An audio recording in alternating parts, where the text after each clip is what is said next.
So the Phoenix Zoo is transforming ZooLights, which is going on now, to create this special experience for Valley families. This is sensory-friendly zoo nights. That's happening tonight. Joining us more to tell us all about it is Joaquin with the Phoenix Zoo.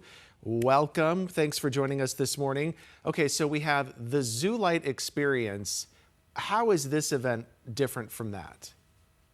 Not a lot changes. We want to do really is make sure that we keep that same magic that we have every single day at ZooLights, but we tone it down to make it sensory safe. Now, how do we do that? We reduce the amount of flashing lights to basically zero. All the flashing lights are taken off. Things are not as loud. I know folks like listening to All I Want for Christmas Is You by Mariah Carey, big fan, Right. but that goes down because we Yeah. want to cool it down out there to make sure it's not overstimulating. Yeah, exactly. Because you have a lot of, kids and adults with these sensory sensitivities, Right. and you want to make sure that you can have an event that everyone can go to. So I love that you guys are putting that on this year. Again, that's happening tonight. So what kinds of activities will be available for families to enjoy?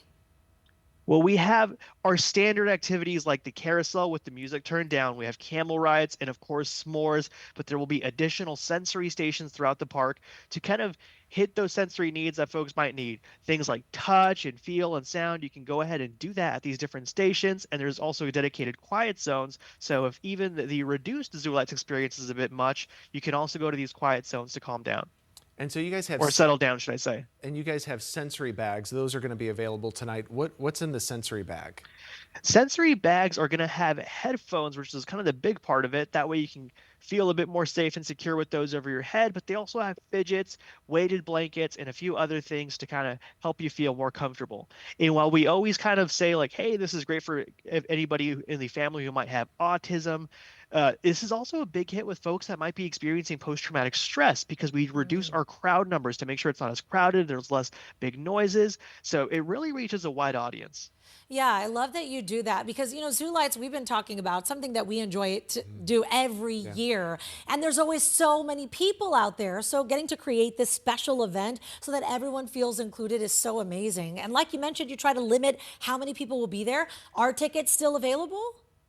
There are tickets still available. We always recommend you get them online so you get a discount at phoenixzoo.org. And it just makes the process so much easier and streamlined because all you do is park and just get your ticket scanned on your phone and you're in. But of course, you can always get them on site as well if you forgot. And what's the turnout like for sensory night? Well, we do have our capacity, but typically, honestly, that's not a ghost town, should I say? There's still folks out there, but you don't have to worry about being tight and packed with like an anchovies on a big holiday weekend. It is a nice, That's relaxed nice. experience. You're just taking a cool stroll along the park, enjoying these lights. All right, Joaquin with the Phoenix Zoo. Thanks for joining us. That is one night only. So that Okay. is tonight. So if you're interested in it, you got to get those tickets. All right, thanks so much, Joaquin. He's going to be out there tonight. So if you guys do see Joaquin, make sure to say hi. Tell him today in AZ sent